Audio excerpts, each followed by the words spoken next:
Bonjour à toutes et tous, et merci Fabien pour cet espace de communication dans le cadre de ces colloques sur les conditions de l'image. Pour mon intervention, je souhaiterais m'interroger sur le rapport entre le fond inépuisable de l'image synégétique, que je vais ensuite définir, et la tâche du poète, c'est-à-dire celle de dévoiler une partie de ce qui doit rester caché, ou pour utiliser les mots du poète Giuseppe Ungaretti, vouloir voir l'invisible dans le visible. Pour cela, je vais m'appuyer sur la poésie Il Porto Sepolto, le port enseveli, de Giuseppe Ungaretti, qu'on a évoqué et analysé lors de plusieurs séminaires cette année. Il Porto Sepolto, c'est une poésie écrite en 1916, pendant la Première Guerre mondiale, où Ungaretti combattait pour l'armée royale italienne sur le plateau du Karst, contre les armées de l'Autriche-Hongrie. Cette poésie, pour vous donner un contexte, comme la plupart qui font partie de la récolte L'Allegria, l'allégresse, titre paradoxal qui oppose au terrifiant abysse de la guerre un très fort attachement à la vie et à ses beautés, ont été écrits dans les tranchées sur des morceaux de papier volant, toujours dans l'attente d'une imminente bataille, et donc dans une atmosphère de suspension totale où la morte était omniprésente. Avant de vous lire la poésie en question, j'aimerais vous parler rapidement de ces poètes et de son rôle dans la littérature italienne du XXe siècle. Ungaretti a été des fois défini comme un poète hermétique, pour la brièveté de ses compositions, qui sont presque télégraphiques, pour son côté mystique, et pour une révolution formelle opérée sur la ponctuation, la syntaxe et les rimes. Ensuite, Ungaretti a été fortement influencé par le futurisme, au début, et ensuite par les poètes symbolistes, entre lesquels, en particulier, je peux vous citer Stéphane Mallarmé, par lequel il a assimilé le caractère magique et arcane de la poésie, qui devient en présence scrutatrice, accroupie dans une dimension orphique de l'existence, qui nous reste inconnaissable. Et c'est exactement cet inconnaissable, ces secrets, cet invisible, qui sera au centre de la recherche d'Ungaretti, où la poésie devient la manifestation, ou mieux la révélation à travers la parole d'une vérité profonde. La parole, chez Ungaretti, comme pour Heidegger, devient presque un outil secret qui permet d'éclairer, de faire apparaître, d'entrouvrir ce qui est caché, en le laissant quand même dans le secret, parce que c'est celle-là et c'est l'origine. Toute la poétique d'Ungaretti est contenue dans cette courte composition, le port enseveli. Ici, les poètes se posent des questions fondamentales. Qu'est-ce que c'est la poésie? Comment elle surgit? Comment elle est divulguée dans le monde? Et quelle est la fonction du poète? Avant de vous lire la poésie, que vous pourrez trouver dans les fichiers, je vais vous éclaircir l'origine de son titre, à travers les paroles d'Ungaretti même, contenues dans les notes à sa récolte de poésie. Vers 16 ou 17 ans, peut-être plus tard, j'ai connu de jeunes ingénieurs français. Ils habitaient dans le désert, pas loin d'Alexandrie. Ils me parlaient d'un port submergé, qui devait être antérieur à l'époque ptolémaïque, en prouvant qu'Alexandrie était déjà un port avant Alexandre Magne, qui déjà avant, elle était une ville. On ne sait rien. Cette ville à moi, se consume et s'anéantit à chaque instant. On ne sait rien, et il nous reste que ces ports custodis dans les profondeurs de la mer. Maintenant je vous lis la poésie, le port enseveli. Le poète arrive, puis retourne la lumière avec ses chants, et les disperse. De cette poésie ne me reste que le rien, de l'inépuisable secret. Avant de procéder à une analyse de la poésie, je reviens à l'image synégétique que j'ai nommée auparavant et qui pour nous sert à ces ports submergés. Nous avons dit lors des séminaires que toute image suppose derrière elle une autre image, celle du monde laissé après les prélèvements. Cette image, normalement image synégétique, est image asynégétique, c'est-à-dire une image avec ou sans la conscience des conditions de saisie. Dans ces cadres, je me concentrerai sur l'image synégétique. L'essence de la synégétique est celui d'une conscience de l'état restant du monde après que nous ayons réalisé un prélèvement, qui peut être une photographie, une saisie ou une image. Cette image, qui est laissée après les prélèvements, est une image latente, et ce qui est latent est ce qui n'est pas manifeste. Tout ce qui n'est pas manifeste attend les conditions de son découvrement, de son ouverture. Pour l'utiliser en termes heideggeriens, l'image latente attend que les conditions de son aletheia soient propices. Nous pouvons penser à l'aletheia comme un mouvement, un processus propre à l'image synégétique, qui dévoile l'état du monde resté en latence. Et nous pouvons penser à l'image synégétique aussi comme un fond indéterminé du visible, où le visible est ce qui du monde est ouvert au regard et la possibilité de l'image, et le fond est un ensemble d'éléments mis en latence en attendant que quelque chose advienne. Nous pouvons aussi dire que s'il y a une image synégétique, il doit y avoir aussi un regard synégétique, qui est lié au dévoilement de la latence, qui Heidegger indique comme l'origine du processus artistique. Retournons à la poésie, et je vais vous relire la première strophe. Les poètes arrivent, puis retournent la lumière avec ses chants, et les dispersent. Cette première strophe nous raconte un voyage dans l'abysse. Avec en simplicité foudroyante, les poètes nous indiquent que la poésie est un voyage particulier, qui commence avec un plongée, et que les ports ensevelis est la destination de ce voyage.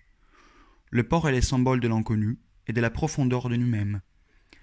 La poésie est donc en premier lieu en catabasis, une descente vers le bas, vers ce qui est obscur et occulté. Ensuite, au mouvement de descente correspond un mouvement d'ascension, qui coïncide avec un retour à la lumière, depuis l'obscurité, est à l'image du poète qui disperse ses chants.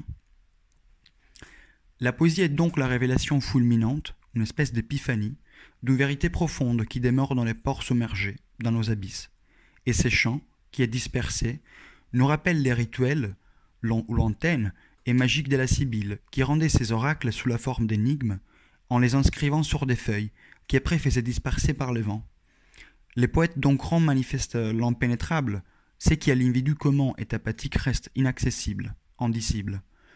Il entrevoit dans les mailles du visible l'invisible, et il s'en fait chanteur, en rapportant ses beautés mystérieuses et ses contradictions. Je me permets un rapide excursus sur l'énigme, vous que je viens d'en parler. L'énigme est l'expression du cachet, de l'insondable, de la divinité. Pour Aristote, l'énigme dit des choses réelles en connectant des choses impossibles. Pour Héraclite, l'énigme contient des paroles qui ne sont pas humaines, qui dépassent totalement la sphère qui nous appartient. L'énigme, c'est l'endroit où le Dieu, à travers l'oracle, se manifeste. Et le Dieu se manifeste toujours avec ambiguïté, obscurité.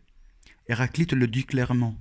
Le maître dont l'oracle est à Delphes ne dit rien, ne cache rien, mais il fait signe. Et encore, la voix du Dieu nous arrive sans riz, sans ornement, sans onguent, parce que le Dieu, selon les Upanishads, aime l'énigme et il répugne tout ce qui est manifeste.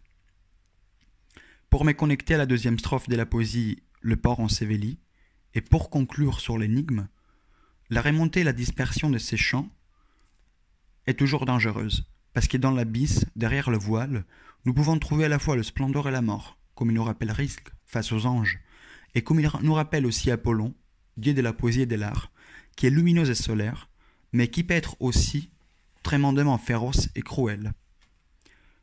Maintenant, je vais vous lire la deuxième strophe de la poésie. De cette poésie ne me reste que l'Orient, de l'inépuisable secret. Alors cette deuxième strophe fait allusion au résultat du voyage. Ungaretti arrive seulement à toucher cette immensité, à contrario de Leopardi qui, par exemple, dans la poésie L'Infini, arrive à conquérir totalement la dimension de l'invisible. Je vous cite le dernier vers de cette poésie. Immensité, en laquelle s'abîme ma pensée, naufrage, mais qui m'est doux dans cette mer. Donc, à contrario de Leopardi, Ungaretti, dans le port enseveli, arrive qu'à frôler cette immensité. Et en fait, il lui reste que le rien de cet espace infini, un faible écho de cet inépuisable secret. La poésie n'arrive qu'à frôler la racine de l'être, cet mystère profond, est incompréhensible, qui est exprimé par le merveilleux eximore, rien, inépuisable, en italien nulla inesauribile. C'est donc intéressant de remarquer comme le poète, à contact avec ce qui est caché, ne puisse pas cueillir totalement l'indicible. Ce qui est caché reste caché. C'est le travail aussi d'Hölderlin, d'Ockar et d'Emily Dickinson par exemple. La poésie pour Ungaretti donc est un voyage d'immersion dans les abysses de l'inconnu, du mystère de la vie, auquel suit la remontée et la dispersion des chants, qui sont les fruits mêmes du voyage. Nous pouvons retrouver dans cette dynamique, dans cette capacité d'épuiser des secrets inconnus dans des lieux mystérieux et inquiétants, les mythes d'Orphée par exemple, les poètes par excellence, qui descendent dans les royaumes des morts pour reprendre son amoureuse Eurydice. Mais en remontant, Orphée ne comprend pas les dangers du voyage de retour, de l'Anabasis. Orphée ne comprend pas qu'Eurydice maintenant ne peut qu'y rester lointaine, étant saisissable en tant que latence, en tant que présence-absence, et quand le poète la regarde, il annule cette distance, et il la perd définitivement, parce qu'Eurydice peut exister que dans le fond, et nous pouvons en avoir qu'un écho. Les poètes deviennent donc comme passeurs entre deux espaces du monde, les visibles et l'invisible, qui sont, comme il nous rappelle Héraclite, la même chose, ou mieux, la continuation l'un de l'autre. Le Dieu est le jour et la nuit, l'hiver et l'été, la guerre et la paix, la faim et la satiété. Sa tâche, ou sa dicter berouf, vocation, est de répondre à l'appel de ce qui réclame d'être rendu visible, de ce fond synidétique. Le poète comme l'artiste est la figure qui se rend disponible, qui s'ouvre à la possibilité de cet appel et qui plonge dans l'espace de la latence, ces fonds inépuisables depuis lesquels nous existons toujours. Le regard synidétique est un regard porté en continu sur l'état restant du monde, toujours à l'écoute de ce qui réclame de prendre corps matériellement pour pouvoir s'en rendre visible.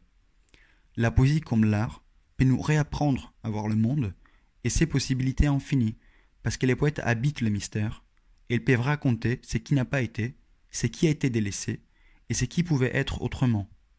Dans la poésie, nous découvrons le début du surgissement du monde, et nous lui donnons un sens. Les choses qui ne sont plus vous ne cessent pas d'être là, mais elles attendent d'être découvertes. Les poètes rencontrent le merveilleux, et retournent à la surface pour nous en donner un souffle. L'œil du poète, comme disait Maurice Merleau-Ponty, dévoile, le sang surgit, et il s'étale pour illuminer le monde.